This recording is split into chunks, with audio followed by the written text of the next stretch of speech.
Livro De Volta ao Lar, do Feminismo à Realidade, de Mary Pride. Tradução, adaptação e atualização por Júlio Severo. Capítulo 13. Negócio no lar. Lisa, uma jovem amiga minha, era estudante universitária. Um dia ela me telefonou um pouco angustiada. Seus pais estavam insistindo em que ela escolhesse um curso que a levaria a um emprego útil. Mas Lisa e eu havíamos conversado sobre o trabalho do lar antes, e ela não queria ficar presa a uma carreira profissional que a tornaria incapaz de levar adiante seus objetivos de ser dona de casa. Como agradar seus pais e ao mesmo tempo achar um curso que fosse útil ao lar? Esse era o dilema de Lisa. Depois de examinar várias opções, encontramos uma que era ideal. Lisa matriculou-se na área de negócios. Empregadas e administradoras. Há muito tempo que as feministas ridicularizam o trabalho no lar, considerando um mero trabalho de empregada. Mas estão se levantando mulheres que estão desafiando essa alegação sem base. Há nos Estados Unidos uma revista para as mulheres que escolhem permanecer no lar, Welcome Home, Bem-vinda ao Lar. Janet Dimmer escreveu um artigo na edição de março de 1984 com o título A Administradora do Lar, que compara a trabalhadora do lar como empregada com a trabalhadora do lar como administradora. De modo geral, a empregada obedece às ordens com base no que outra pessoa acha que deve ser feito. No entanto, a administradora é alguém que dá as ordens. Ela pode escolher a melhor hora e o melhor dia da semana para realizar alguma tarefa. E ela pode executá-la do jeito que a sua imaginação quer. Por exemplo, lavar roupas pode não ser só uma rotina eficiente feita sem dificuldade e demora, mas também pode ser uma oportunidade de ensinar as cores das roupas a uma criança nova. Lavar roupas pode ser tudo que uma trabalhadora do lar quer que seja. A empregada geralmente executa suas tarefas sozinha. Sua responsabilidade principal está nas coisas. Em contraste, a prioridade da administradora é as pessoas. As tarefas domésticas são entregues a outras pessoas conforme as próprias decisões da administradora. Ela designa as tarefas, supervisiona quando é necessário e recebe relatórios quando os serviços são terminados. Ela ensina, treina e avalia o andamento de tudo. Ela sabe quando um serviço é difícil ou perigoso demais para o resto da equipe e ela própria cuida dele. Ser sensível à equipe é uma obrigação. A Bíblia aprova o que a senhora Dimmer acaba de dizer e ainda vai mais longe. As esposas jovens são orientadas a ter filhos e a administrar suas casas. 1 Timóteo 5,14. Somos orientadas a administrar o lar. A palavra grega original literalmente significa déspota da casa e ainda tem a coragem de chamar as esposas de pobres vítimas oprimidas por preconceito masculino. Déspotas do lar. É isso que somos, não escravas domésticas. E ser uma déspota do lar significa muito mais do que só trabalhar no lar. A senhora Dittmer mencionou as atividades típicas da trabalhadora do lar. Treinar filhos, criar uma agradável atmosfera no lar e fazer o trabalho doméstico. Essas são as tarefas valiosas e bíblicas que devemos fazer. Mas nosso papel na área de administrar bem os recursos e tarefas vai além do trabalho no lar. As trabalhadoras no lar têm uma função nessa área que é vitalmente importante para a família e para a sociedade, mas essa função é pouco compreendida. Vamos falar primeiro sobre o nosso papel dentro da sociedade como administradora de recursos e tarefas. O socialismo. Os economistas entendem a diferença fundamental entre a livre empresa, também chamada de capitalismo, e o socialismo, também chamado de totalitarismo, é que na livre empresa, que o lar é uma entidade independente que administra seus próprios recursos e tarefas e produz seus próprios serviços. Cada família não só consome, o que também ocorre no socialismo, mas também produz. No sistema socialista, quem realiza as funções da família é o governo. Por exemplo, a criação e educação das crianças é um direito fundamental da família, mas no sistema socialista esse direito pertence ao governo. No sistema de livre empresa, a família tem plena liberdade para escolher o que fazer. As feministas veem claramente que não é possível as mulheres e os homens ocuparem um papel do outro, enquanto as funções de trabalho dentro da família continuam independentes do controle do governo. Em outras palavras, elas sabem que só o socialismo torna possível que as mulheres trabalhem nos empregos dos homens e vice-versa, e a esposa que permanece no lar é o maior obstáculo para o socialismo. O socialismo procura eliminar tudo que é particular, casas, filhos, etc., conforme escreve certa feminista. A principal preocupação da sociedade feminista e socialista do futuro será deixar o governo cuidar das funções de trabalho dentro da família. O periódico socialista Mother Earth, Mãe Terra, escreveu: as forças feministas construirão os conjuntos residenciais populares, playgrounds e os berçários para as crianças do futuro e os tornaram muito melhores que os desprevisíveis lares particulares de hoje. Senhoras, por favor, prestem atenção. Vocês podem não estar saindo para trabalhar fora a fim de perder a casa e os filhos, mas se saírem, estarão dando poder a alguém que tem essas intenções. O jurista constitucional John Whitehead disse: as feministas veem as mulheres no mercado de trabalho como o elemento mais importante de seu movimento. Uma entrevista na revista Working Women, Mulheres que Trabalham Fora, com 9 mulheres de grandes empresas, revelou que elas acreditavam que o melhor método para despedaçar o domínio dos homens no mundo dos negócios é colocando mais mulheres na força de trabalho. Mas quando ninguém estiver em casa para cuidar do lar, quem o fará? Conforme diz o Dr. Whitehead, isso fez com que as mulheres perguntassem sobre o que fazer com os filhos das mães que trabalham fora, e as respostas foram as creches sustentadas pelo governo. Qualquer coisa sustentada pelo governo significa, está mais que claro, mais poder e mais dinheiro para o governo. Os impostos terão de ser aumentados para sustentar as creches do governo e mais empregados terão de ser contratados para trabalhar nessas creches. Quando o governo tem total poder e controla todo o nosso dinheiro, dizemos que o governo se tornou totalitário. Por causa de sua ideologia radical, as feministas são forçadas a exigir que o governo assuma o controle de nossas vidas particulares, propriedades e filhos. Toda mulher, assim pensam elas, tem o direito a uma vida que a deixe realizada no mercado de trabalho. Mas se todas as mulheres abandonarem completamente seu papel de mãe, em uma só geração não haverá mais nenhum mercado de trabalho. As feministas acham que a mulher não deve ser forçada a ficar em casa com o próprio bebê. Por isso, elas estão usando as leis e os métodos de comunicação para convencer os pais de que o marido e a esposa não só devem trabalhar fora juntos, mas também devem cuidar juntos dos deveres domésticos, inclusive a criação de filhos. Tudo deve ser meio a meio.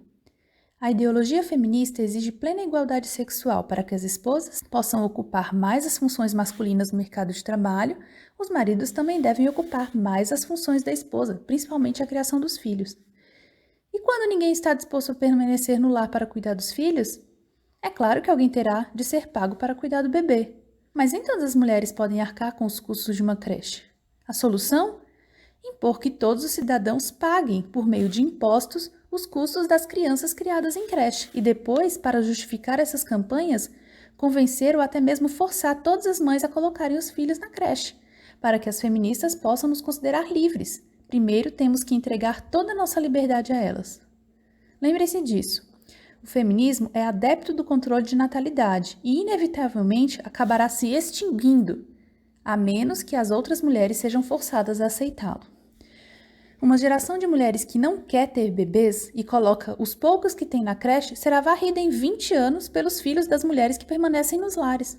Será varrida também pelos filhos e filhas de mães feministas que foram traumatizadas pelas creches. A única maneira do feminismo conseguir sobreviver é usando as leis para impor seu estilo de vida a toda a sociedade. É por isso que o feminismo e o socialismo são tão unidos. As feministas têm prazer em entregar as funções da família ao governo e o socialismo tem prazer em fazer o governo assumir essas funções. As mulheres cristãs que, por livre vontade, estão renunciando a seus deveres do trabalho no lar, poderão algum dia descobrir que não poderão assumi-los de volta. A criança que agora é colocada na creche por livre escolha poderá no futuro ser mantida ali à força, onde ficará exposta não só à degradação moral, mas também a ensinos anticristãos extremamente perigosos. E a culpa será da própria mãe. O feminismo e a sociedade sem liberdade. As feministas exigem igualdade entre os sexos, usando a força da lei.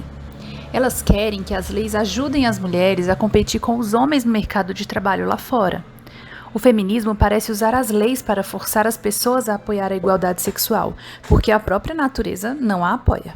A biologia normal que Deus criou para os seres humanos mantém as mães em casa, tendo e criando filhos, e coloca em evidência as várias diferenças entre os homens e as mulheres. O feminismo, numa tentativa de eliminar essas diferenças, depende de leis coercivas para forçar as pessoas a se conduzir de um modo que não querem. O exemplo mais importante da coerção feminista é a reivindicação mais importante das feministas: igualdade para as mulheres no mercado de trabalho lá fora. Elas dizem que essa reivindicação é justa e deve ser atendida. Vou mostrar que não pode ser atendida do jeito que as feministas querem, sem destruir a liberdade do mercado de trabalho. Podemos convencer as pessoas a adotar nossos valores de 2 modos. 1. Persuasão e 2. Força. A força não é a única opção. As mulheres que querem salário igual para o seu trabalho poderiam pedir isso educadamente. Outra opção é que os outros empregados poderiam pressionar os empregadores que pagam salários abaixo do normal às mulheres. Ou então as mulheres poderiam demonstrar muita competência, motivando assim os empregadores a pagar-lhes salários superiores, para não perderem os serviços delas para um concorrente. Isso tudo seria persuasão. Na época em que as feministas americanas estavam lutando para transformar a igualdade sexual nos empregos em direito constitucional, eu trabalhava como guarda-livros numa editora bem pequena. Ao tomar conhecimento de que o homem que trabalhava antes do meu emprego ganhava $1,40 a mais por hora do que eu, fui falar com meu empregador. Ele concordou em me pagar retroativamente o salário do guarda-livros anterior. Ele fez isso porque eu era uma boa guarda-livros. Em vez de se virar sozinho com os livros enquanto procurava alguém para me substituir, ele preferiu atender minhas justas reivindicações. Além disso, ele viu que essa era a coisa certa a se fazer. Eu tinha 15 anos. Minha aparência não intimidava ninguém e não havia ao meu lado nenhum sindicato ou órgão governamental. No entanto, consegui meu aumento. Muitas pessoas de outras raças entraram neste país, enfrentaram muito preconceito, mas acabaram na classe média ou alta após 1 ou 2 gerações. Numa época em que não haviam leis coercivas para forçar os empregadores a contratá-las e a pagar-lhes salários justos. No mercado livre, as pessoas podem demonstrar para seus empregadores que seus serviços são valiosos. No mercado livre, as pessoas podem se mudar para o emprego mais atraente se o seu atual empregador for injusto. É claro que o oposto também é verdade. No mercado livre, os empregadores podem abaixar os salários dos empregados que eles consideram menos úteis. Eles podem até fazer caridade em favor de seus empregados. Por exemplo, eles podem dar a um homem casado, pai de família, um salário maior do que seu emprego merece. Jesus aprova esse tipo de caridade seletiva em sua parábola dos trabalhadores da vinha. Os que começavam a trabalhar já no final do dia receberam salário do dia inteiro, e os que haviam trabalhado desde o início do dia não ganharam mais do que os outros. Isso não foi injusto para com os que trabalharam o dia inteiro. Em vez disso, foi um gesto de caridade do dono da vinha para com os que ele empregou no final do dia. Jesus especificamente condena a inveja dos que haviam sido empregados primeiro. Mateus 20, de 1 a 16. Força já é outra coisa. As feministas querem que o governo coloque restrições no livre mercado, forçando os empregadores a fixarem os salários conforme as autoridades acharem justo. O homem casado que tem 4 filhos não tem mais direito de ganhar vantagem alguma. Agora os solteiros e as esposas sem filhos que estão trabalhando a fim de obter uma segunda renda sem necessidade têm o direito de receber tanto quanto o homem casado que tem uma família inteira para sustentar. Isso diminui a liberdade de um empregador pôr a caridade cristã em prática, empregando os que estão em mais necessidade ou ajudando em suas dificuldades quando eles já estiverem empregados. Isso também põe o mercado sob o controle do governo, dando-lhe autoridade para decidir quem emprega, quem, por quanto. Quando, porém, o governo manda mais no negócio do que o seu próprio empregador, o empregador então não é mais o dono do seu negócio. Além do mais, para acabar com a, abre aspas, desigualdade sexual, fecha aspas, as feministas querem que o governo force a sociedade a aceitar o sistema de cotas na área de trabalho. Nesse sistema, determinado número de vagas, às vezes até 50%, de empregos tradicionalmente masculinos, principalmente nas áreas de liderança e poder, é reservado só para mulheres. No entanto, elas querem que essas vagas sejam preenchidas não por donas de casa, mas por feministas dispostas a transformar toda a sociedade. Na verdade, elas querem que o mercado livre as trate melhor do que trata os homens. Afinal, quantos homens, para obter promoção ou tratamento especial, conseguiram ameaçar um patrão com um processo de discriminação ou assédio sexual? Minha avó, que se tornou médica em 1925, ganhou a igualdade mostrando muita capacidade. Mas as feministas não querem ganhar a igualdade provando que elas são tão competentes como os homens. A consequência disso tudo? O governo dominando as decisões no mundo dos negócios. O feminismo quer que o governo tire a liberdade das pessoas, a liberdade de o empregador e o empregado chegarem a um acordo sem coerção. Intervém em todos os negócios. Os empregadores praticamente se tornaram escravos de seus empregados de minorias raciais ou empregadas feministas, como diz Morgan O. Reynolds. A situação atual é o oposto do que acontecia no passado, onde os empregados eram escravos dos empregadores. Os empregadores de hoje sofrem uma forma limitada de escravidão aos empregados. Os tribunais reiteram, por quase qualquer motivo, os empregados ao seu emprego anterior, muitas vezes à custa de suborno. Se o mesmo princípio fosse aplicado sem levar em consideração a condição social, cada cidadão não mais poderia deixar o empregador sem justa causa, e os empregados, que a lei considera assim culpados de injustiças práticas de trabalho para com seus empregadores, seriam forçados a voltar para o seu empregador anterior e lhe dar toda a produção passada. Os sindicatos, os órgãos governamentais e os tribunais teriam de estabelecer o que é justo em cada pretendida demissão por empregador ou empregado. Para forçar o mercado de trabalho a promover igualdade sexual, as feministas querem que o governo tire dos donos de empresas o seu direito de decidir sobre a própria empresa, a fim de que o governo tome as decisões. Mas não se pode eliminar à força os preconceitos das pessoas. Tudo o que o governo pode fazer é forçar as pessoas a agir contra os seus preceitos. De início, isso pode parecer uma coisa boa, mas o preço para se obter igualdade à força é a eliminação da propriedade privada e a diminuição na liberdade de os empregadores dirigirem os seus próprios negócios. E esse mesmo princípio de igualdade à força pode ser aplicado não só às empresas muito grandes, mas também a qualquer forma de propriedade particular ou até mesmo às próprias pessoas. A política do governo, então, passa a desrespeitar o 8º mandamento de Deus que proíbe roubar. A questão da igualdade poderá se tornar a desculpa para o governo introduzir leis mais opressoras. Um exemplo é o sucesso que as feministas estão tendo na aprovação de leis que dizem que é responsabilidade do governo providenciar creches para os filhos das mulheres que trabalham fora. No entanto, quem é que também tem de sustentar essas creches através dos impostos? Os maridos das mulheres que permanecem no lar. Isso é um confisco sem direito de reclamação, com o propósito de financiar o movimento feminista. As feministas querem sobrecarregar a sociedade e todas as esposas com os custos das creches e outras causas feministas, a fim de que elas e seus valores recebam a preferência. Elas querem nos fazer tomar parte em seu movimento e, se não conseguirem, farão com que contribuamos financeiramente para elas, através de impostos. E para fazer isso, elas estão dispostas a sacrificar a nossa própria liberdade. O trabalho fora do lar e a esposa reprimida. Com tudo o que andam falando sobre liberação hoje em dia, as mulheres não estão conseguindo perceber que a esposa que trabalha no lar é a única mulher que realmente tem liberdade. Ela é a sua própria chefe durante as mesmas 9 ou 10 horas do dia em que outras mulheres estão fazendo o que seus superiores ordenam. Ela pode organizar seus próprios horários, tomar conta do seu próprio orçamento, se vestir como quer, sem ter de cumprir as normas de empresas.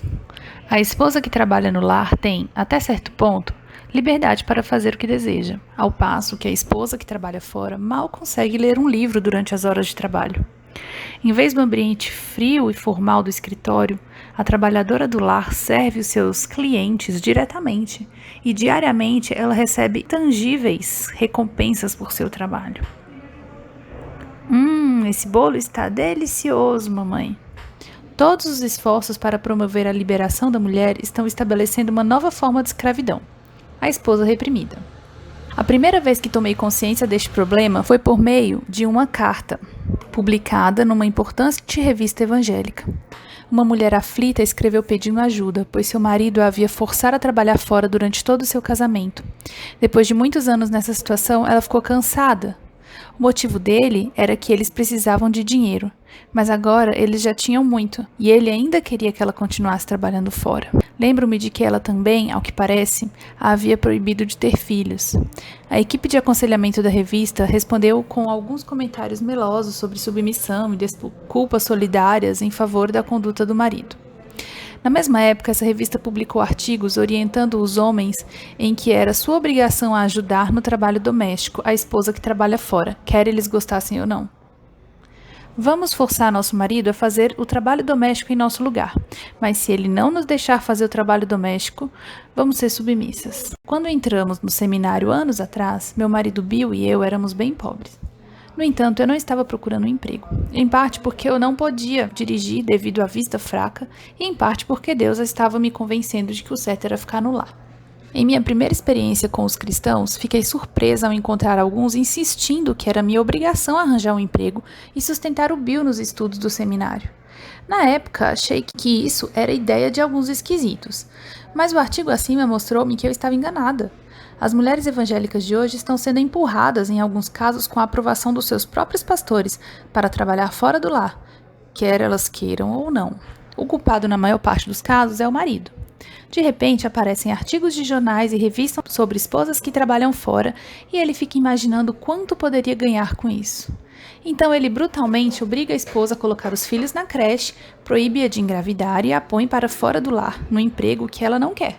Meu obstetra em Nova York me contou que é comum ele ter como pacientes mulheres angustiadas cujos maridos haviam ameaçado se divorciar delas se elas não abortassem o bebê que haviam descoberto terem concebido. Sou grata que o meu médico seja a favor da vida e que a maioria das mulheres que ele aconselhou teve a coragem de desafiar as exigências imorais de seus maridos. Mas aqui vemos um caso claro de maridos escravizando as esposas como consequência direta do feminismo. As feministas loucamente afirmam que o papel da mulher como trabalhadora do lar é consequência do preconceito patriarcal dos homens. O oposto é verdade. Veja o caso das tribos indígenas. Quem é que ficava lá fora trabalhando nos campos debaixo do sol quente ou carregando pesadas cargas enquanto os homens se espreguiçavam ali perto com seus cachimbos da paz? As mulheres. As tribos indígenas e outras sociedades patriarcais não cristãs sempre escravizaram as mulheres, obrigando-as a trabalhar fora do lar. Foi o cristianismo quem nos libertou dessa escravidão. Talvez os homens sejam os principais culpados, empurrando as esposas para trabalhar fora, para ganhar mais algum dinheiro. Mas o feminismo não tem piedade alguma dessas pobres vítimas. Afinal, muitos dizem que elas é que querem ter um emprego fora. Esse aspecto particular do feminismo tem infectado até mesmo evangélicos conservadores. Uma das evangélicas mais ortodoxas e atenciosas que eu conheço, ao tomar conhecimento de que uma amiga minha havia sido divorciada pelo marido, insinuou que eu tomasse conta do bebê dela para que ela pudesse trabalhar fora. Mas ela não fez nenhuma sugestão de oferecer caridade ou ajudar a mãe a permanecer em casa. Por que as igrejas não ajudam mulheres nessa situação? Porque a sociedade de hoje ensina que a viúva e a divorciada têm a obrigação de trabalhar fora para se sustentar. Assim morre a caridade cristã. A meta suprema do feminismo é fazer com que todas as esposas trabalhem em todos os empregos que os homens trabalham. Essa meta havia se tornado realidade nos campos de detenção russos na época em que o comunismo dominava a Rússia. Ali as mães tinham permissão de amamentar seus bebês 3 vezes ao dia por 15 minutos, e então os bebês lhe eram tirados aos 2 anos para serem criados em instituições do governo. As prisioneiras eram bem liberadas. Elas cortavam árvores com machados, carregavam pesados troncos sozinhas. Elas também escavavam minas, trabalhavam em áreas radioativas sem roupa de proteção e, em resumo, invadiam as esferas que antes eram dominadas pelos homens. O comunismo chamava isso de liberação dos cidadãos. Eu prefiro chamar de escravidão. Contudo, o feminismo e o socialismo não desistiram de suas campanhas para arrancar as mulheres do seu papel fundamental no lar e levá-las a conquistar mais espaço nas esferas masculinas, principalmente nas áreas de liderança. O jornalista Daily O'Leary diz: embora as feministas radicais vejam a liderança masculina como o grande mal, a liderança masculina pode ser vista como um sistema em que os homens aceitam a responsabilidade por suas esposas e filhos. Uma sociedade que está sofrendo de famílias de mães solteiras devia considerar se a guerra contra a liderança masculina está beneficiando as mulheres. As mulheres que querem dedicar a vida principalmente ao papel de mãe precisam de homens dispostos a ser pais responsáveis e de uma sociedade onde os homens assumam a responsabilidade de proteger e sustentar as mulheres e as crianças. Para as feministas radicais, uma família onde um homem trabalha para sustentá-la e onde a mulher se ocupa com o lar é pura opressão contra as mulheres. Elas veem a família como a causa de todas as outras formas de opressão e como o alicerce da sociedade que só aceita a liderança masculina e é preconceituosa contra as mulheres, as outras raças e o homossexualismo. Não é suficiente para elas que algumas mulheres rejeitem os relacionamentos onde o homem é líder e a mulher é submissa. Elas acreditam que enquanto algumas mulheres escolherem esses tipos de relacionamento, todas as mulheres são ameaçadas. De acordo com a feminista Nancy Cloderow, na família onde o pai trabalha para sustentá-la e a mãe se dedica totalmente ao lar, a criança é psicologicamente condicionada a crer que os dois sexos são diferentes. As meninas se identificam com as mães, mas os meninos percebem que eles não vão se tornar mães quando crescerem. Conforme declara Cloderow, a diferença entre homens e mulheres são criadas ou inventadas pela sociedade por essas expressões na infância, quando o conceito de dois sexos diferentes é gravado na mente da criança a criança verá outras divisões de classe. Portanto, o ponto de vista feminista vê o papel de mãe como o problema, especificamente o papel das mulheres como as responsáveis pelos cuidados das crianças novas. Como se pode vencer esse problema? Para Chodorow, não é suficiente fazer com que todas as mulheres entrem no mercado de trabalho lá fora. Não é suficiente também colocar todas as crianças nas creches, porque as funcionárias de creche são predominantemente mulheres. Os homens devem aceitar 50% das responsabilidades de cuidar das crianças. De acordo com esse ponto de vista, o desejo de uma mulher ser mãe, se envolvendo intimamente no cuidado diário de seus filhos, principalmente dos recém-nascidos, é considerado algo que a sociedade masculina lhes impõe. Uma feminista diz como ela acha que a sociedade será perfeita no futuro. Um futuro justo seria um futuro sem gênero, em suas estruturas e práticas sociais. Nosso sexo seria tão importante quanto a cor dos olhos ou o comprimento dos dedos dos pés. Ninguém aceitaria suposições sobre os papéis masculinos e femininos. O conceito de gerar um filho na barriga seria tão separado da criação de filhos e outras responsabilidades familiares que seria motivo de surpresa e grande preocupação se os homens e as mulheres não fossem igualmente responsáveis pelo trabalho doméstico ou se os filhos passassem muito mais tempo com a mãe do que com o pai. Seria um futuro em que os homens e as mulheres participariam em número mais ou menos iguais em todas as esferas da vida, da responsabilidade de criar crianças novas até diferentes tipos de empregos assalariados no mercado de trabalho. De acordo com a jornalista O'Leary, as feministas que controlam a ONU redefiniram o termo igualdade para significar que as mulheres e os homens têm de participar em 50% de todos os tipos de atividades, seja no trabalho dentro ou fora do lar. Por exemplo, igualdade quer dizer que os homens agora devem cuidar de 50% das atividades domésticas e as mulheres devem compor 50% dos pelotões militares e policiais. Se a grande maioria dos soldados pertence ao sexo masculino, as feministas classificariam isso de preconceito. Elas querem que, agora em diante, as mulheres passem a compor pelo menos metade de todas as áreas onde só havia homens, inclusive o exército. Elas querem, principalmente, que as leis estabeleçam que metade de todas as funções de liderança, até mesmo postos de capitão e general, seja reservada para mulheres. O'Leary também diz: os promotores da participação de 50% para mulheres e homens querem nos fazer acreditar que eles só estão tentando alcançar a igualdade prometida na Declaração Universal dos Direitos Humanos da ONU, mas esse não é o caso. No primeiro artigo da declaração, a palavra igualdade é utilizada no sentido clássico. Todos os seres humanos nascem livres e iguais em dignidade e direito.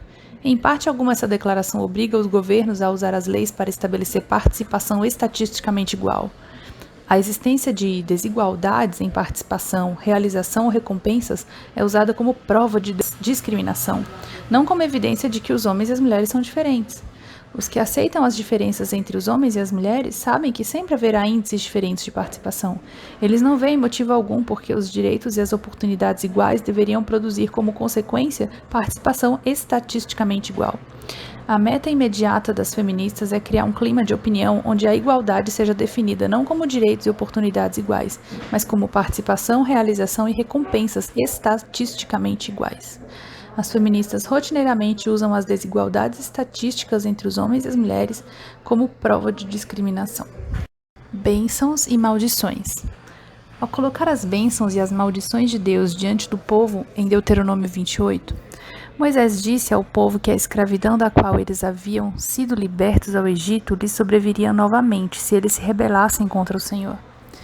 Todas essas maldições cairão sobre vocês. Elas o perseguirão e os alcançarão, até que sejam destruídos, porque não obedeceram ao Senhor, o seu Deus, nem guardaram os mandamentos e decretos que ele lhes deu. Essas maldições serão um sinal e um prodígio para vocês e para os seus descendentes para sempre. Uma vez que vocês não serviram com júbilo e alegria ao Senhor, o seu Deus, na época da prosperidade, então, em meio à fome e à sede, em nudez e pobreza extrema, vocês servirão aos inimigos que o Senhor enviará contra vocês. Ele porá um jugo de ferro sobre o seu pescoço até que os tenha destruído. Deuteronômio 28, 45 a 48. Você também pode ter a liberdade daquelas trabalhadoras dos antigos campos de detenção da Rússia, ou pode ter a liberdade de entrar para o exército e usar armas lado a lado com os homens em plena igualdade, conforme quer o feminismo, ou pode ter a liberdade de entrar em todas as outras ocupações de trabalho tradicionalmente masculinas. Mas as mulheres cristãs que deixam voluntariamente o lar, não querendo servir ao Senhor com júbilo e alegria na época da prosperidade, estão estabelecendo condições para o governo nos tornar escravas em nosso próprio país. Uma geração de mulheres que usou mal seu privilégio de trabalhar no lar, se entregando às visitas com cafezinhos e aos vícios das novelas, gerou uma geração que está abandonando totalmente o trabalho do lar. De Deus não se zomba. Não é uma questão de escolha pessoal decidir se trabalhar fora ou trabalhar no lar terá mais realizações. Nosso dever é fazer o que Deus diz, e se não o fizermos, haverá consequências. O temor do Senhor é o princípio da sabedoria. Provérbios 9, 10. Videiras e figueiras. Vamos sair deste cenário triste e cansativo e ver o que a Bíblia tem a dizer sobre a ordem ideal de administração de recursos e produção de serviços. O que se encaixa melhor nessa ordem? O trabalho do lar ou o controle do governo sobre o mercado de trabalho e sobre a vida das pessoas? O que acontecerá quando a lei vier de Sião e a palavra do Senhor vier de Jerusalém? Todo homem poderá sentar-se debaixo de sua videira e debaixo de sua figueira, e ninguém o incomodará, pois assim falou o Senhor dos Exércitos. Miqueias 4:4. Uma videira que pertença só a você. Uma figueira que pertença só a você. Nada de leis de governo impedindo você de controlar sua propriedade. De acordo com a Bíblia, a ordem ideal de administração de recursos e produção de serviços é que cada pessoa trabalhe por conta própria, não o governo controle o nosso trabalho. Por favor, compreenda que, quando falo de trabalhar por conta própria, não estou querendo dizer que não precisamos depender de Deus. O que eu estou querendo dizer é que nós somos, debaixo da autoridade de Deus, responsáveis por nós mesmas e somos capazes de cuidar de nós mesmas melhor que o governo. As pessoas hoje estão sentindo como se não pudessem mais mandar na própria vida. Elas querem comprar uma casa, mas o preço é tão alto que nem dá para olhar. Assim, elas pensam em construir uma casa, mas terão de contratar pedreiros de sindicatos, obter licença para construir, etc., e o preço ainda estará muito alto.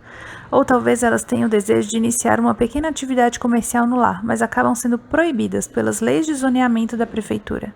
Em nossa comunidade já foram aprovadas diversas leis restritivas, uma das quais exige que não mais 2 crianças ocupem o mesmo quarto e que as 2 não sejam de sexos opostos. Leis desse tipo impedem que as famílias grandes possuam uma casa, exceto as bem ricas. Parece que toda vez que queremos fazer algo, inventam uma nova lei para limitar a liberdade que sempre tivemos. O governo está aos poucos tornando ilegal o trabalho por conta própria e, ao mesmo tempo, está exigindo um modo de vida de alta classe para nós. Na questão de moradia, isso é particularmente óbvio, já que uma casa em que você foi criada bem provavelmente não seria aprovada numa inspeção de construção de hoje. E, sem dúvida alguma, a casa em que seus bisavós cresceram não seria aprovada. Não ter encanamento dentro de casa, sem eletricidade, que escândalo! Ninguém deve viver assim. Então o governo faz tudo para garantir que ninguém tenha a opção de viver desse jeito. Nos países verdadeiramente democráticos, esse tipo de pensamento só pode prevalecer se a maioria dos eleitores for levada a aceitá-lo por meio de mentiras. Mas o exemplo forte de nossas famílias cristãs sempre inspirará outras pessoas a não apoiar leis autoritárias do governo que nos limitam no uso de nossa propriedade privada. O movimento de horticultura orgânica, por exemplo, tem milhões de adeptos hoje, mas no começo haviam bem poucos que o apoiavam. Mais e mais pessoas estão praticando a horticultura no terraço de casa, porque descobriram a alegria de cuidar do jardim e da horta, e a alegria de provar as frutas e verduras frescas plantadas no próprio quintal. Os horticultores orgânicos tendem a preferir a criação caseira de pequenos animais, coelhos, galinhas e até cabras, pois o excremento deles fornece um suprimento abundante de adubo para a horticultura orgânica. Por causa disso, as pessoas estão desafiando as loucas leis de algumas cidades que proíbem coelhos e galinhas, etc., em áreas residenciais, e ao mesmo tempo permitem cães grandes e barulhentos. O trabalho no lar é essencialmente independente e, por natureza, vence o socialismo. A suprema meta financeira da esposa que trabalha no lar é aumentar a independência financeira da família, conforme vimos em Provérbios 31. Se não gosta dos preços das lojas, ela própria faz um produto. Se for um artigo de luxo, ela tem a disposição de se arranjar sem ele se for preciso. As jovens esposas são orientadas a ser prudentes, conforme Tito 2,4. O trabalho e a criatividade dela tornam a família menos vulnerável aos problemas econômicos do país. Além disso, quando faz seu trabalho, ela protege outras pessoas de serem contratadas para fazê-lo no lugar dela. Deus deu a mulher ao homem como uma ajudante, porque ele precisava de uma ajudante. Duas pessoas que fazem exatamente a mesma coisa são ambas vulneráveis às mesmas pressões. Duas pessoas que fazem coisas diferentes em harmonia podem usar seus recursos com muito mais eficácia. Isso é o que querem dizer os economistas com o termo divisão de trabalho. Se a situação econômica piorar e o salário não for mais como antes, poderei fazer sopa de ervilhas em vez de servir um bife. Por outro lado, se a família estiver nadando em dinheiro, como administradora da casa, administrarei muito bem o dinheiro para Deus. O trabalho no lar e o negócio no lar. Inicialmente, minha intenção era apresentar o assunto do negócio no lar nesse capítulo. Para mim, parece evidente que o ideal bíblico é trabalhar por conta própria. Não há nada de errado em ser um escravo, ou, em termos modernos, um empregado. Mas se puder obter sua liberdade, faça isso. 1 Coríntios 7:21. Ainda acho que o negócio no lar é o ideal, mas não preciso dizer muito, pois até mesmo alguns especialistas já estão tendo a mesma opinião. De acordo com o economista Peter Drucker, há hoje um grande aumento empresarial nos Estados Unidos graças ao surgimento de empresas nos lares. Essas pequenas empresas geram milhões de empregados. O que está causando essa nova tendência é o fato de que mais e mais mulheres estão começando a ver que a creche não é o lugar em que elas querem seus filhos, e elas estão iniciando negócios no lar. A parte feminina do trabalho por conta própria está aumentando cada vez mais. Esses empreendimentos arriscados muitas vezes se tornam um negócio da família toda, liberando também o marido da força de trabalhar lá fora. O trabalho no lar significa trabalhar no lar. A nossa obrigação não é prover o sustento da família, essa tarefa é do homem. O nosso dever é fazer uma contribuição econômica. Provavelmente você já está fazendo mais dinheiro para a sua família do que percebe. Você costura? Aqueles $15 em tecido que você transformou numa surpreendente roupa de $100 economizaram muito mais do que a diferença de $85. Calculo que todo dólar economizado por uma esposa que trabalha no lar lhe rende muito, pois ela não tem de pagar imposto, dízimo, creche, transporte e uma infinidade de outras despesas no dinheiro que economiza. Você faz seu próprio iogurte e pão de trigo? O dinheiro que economizamos nas contas médicas quando nos alimentamos de modo adequado não é pouca coisa. Não é raro a esposa que trabalha no lar economizar para a sua família milhares de dólares por ano só em despesa de alimento. E as esposas que ensinam seus filhos em casa, em vez de gastar numa escola particular, podem economizar $10.000 por ano ou mais, dependendo do tamanho da família. O trabalho do lar não envolve só economia, mas também dá até oportunidades de vender alguns produtos que você cria, ou, pelo menos, cria alguns produtos que você poderia vender se precisasse. A esposa de Provérbios 31 vendia cintos e roupas de linho. Você poderia vender plantas ou obras de arte, ou lições de piano, ou bolo de aniversário. Acho que não é prudente entrar num negócio em que seus clientes determinem rigidamente seus horários. Os filhos e o marido vêm em primeiro lugar, ou então não é um trabalho do lar coisa nenhuma. Mas as esposas precisam ser produtivas no lar. Quando as mulheres estavam se sentindo presas em casa, só com suas pílulas anticoncepcionais e os aparelhos eletrodomésticos como companhia, não é de se admirar que elas enlouquecessem. Se Deus quisesse mesmo que vivêssemos desse jeito, poderíamos engolir nossas frustrações e viver assim. Mas já que era um modo de vida normal, a frustração levou à rebelião feminista. Quando as pessoas abandonam o caminho de Deus, o modo de viver delas acaba se desmoronando. Deus tem para nós fertilidade e produtividade, não esterilidade e preguiça. Como disse a senhora Patty Maker, que edita a revista Extra Income, uma vida sem fazer nada e vendo novelas inúteis vai acabar ficando chata e sem graça depois de algum tempo. A resposta? Não abandonar o lar para seguir uma carreira profissional, mas estabelecer um negócio no lar. Como iniciar um negócio no lar? O primeiro passo é desenvolver o nosso caráter, mais diligência em nossos deveres e menos envolvimento em coisas sem importância. Precisamos descansar, mas não passar horas em frente a um televisor. O segundo passo é desenvolver a formação da criança. Uma boa administradora realiza seus negócios assumindo uma perspectiva de longo prazo no treinamento dos filhos. Discernimento, prudência e alegria é o que precisamos no negócio do lar, não o mau humor que acaba causando perdas e danos. O terceiro passo é desenvolver a nossa experiência. A biblioteca pública lhe dará ideias para iniciar um negócio. Consulte livros sobre negócios, gerência, administração de empresas, etc. Os cursos de correspondência ou aprender com uma mulher mais velha são meios preferidos de ganhar experiências proveitosas.